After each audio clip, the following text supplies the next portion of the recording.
കൊളംബിയയിലെ കത്തോലിക്ക ദേവാലയത്തിൽ ജപമാല ചൊല്ലിക്കൊണ്ടിരിക്കെ ഒരാൾ വെടിയേറ്റു കൊല്ലപ്പെട്ടു.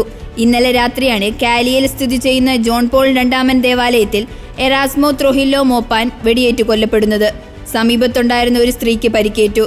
ത്രോഹില്ലോ മോപ്പാന്റെ ദാരുണാന്ത്യത്തിൽ പ്രാദേശിക archbishop monsignor Luis Fernando Rodriguez ദുഃഖം പ്രകടിപ്പിച്ചു. പുണ്യസ്ഥലങ്ങൾക്ക് നേരെ നടക്കുന്ന അക്രമം സമൂഹത്തിൽ ഭയവും നിരാശയും ഉളവാക്കുന്നതായും പവിത്രമായ മനുഷ്യന് ജീവന് നേരെയുള്ള ഏതൊരു ആക്രമണത്തെയും ശക്തമായി നിരാകരിക്കുകയാണെന്നും പറഞ്ഞു. യേശുവിന്റെ ദിവ്യകാരുണ്യ സാന്നിധ്യത്തിൽ പരിശുദ്ധമായ ദേവാലയത്തിനുള്ളിൽ ഒരു കൊലപാതകം നടക്കുമ്പോൾ ഇത് കൂടുതൽ ഗൗരവമുള്ളതാകുന്നുവെന്നും കാരണം ഒരു വ്യക്തിയുടെ ജീവൻ മാത്രമല്ല സമാധാനവും അപഹരിക്കപ്പെടുമെന്നും ആർച്ച് ബിഷപ്പ് പറഞ്ഞു. കൊലപാതകം നടത്തിയവരുടെ മാനസാന്തരത്തിനും നീതിക്ക് കീഴടങ്ങാനും കർത്താവിനോട് പ്രാർത്ഥിക്കുന്നതായും ആർച്ച് ബിഷപ്പ് കൂട്ടിച്ചേർത്തു.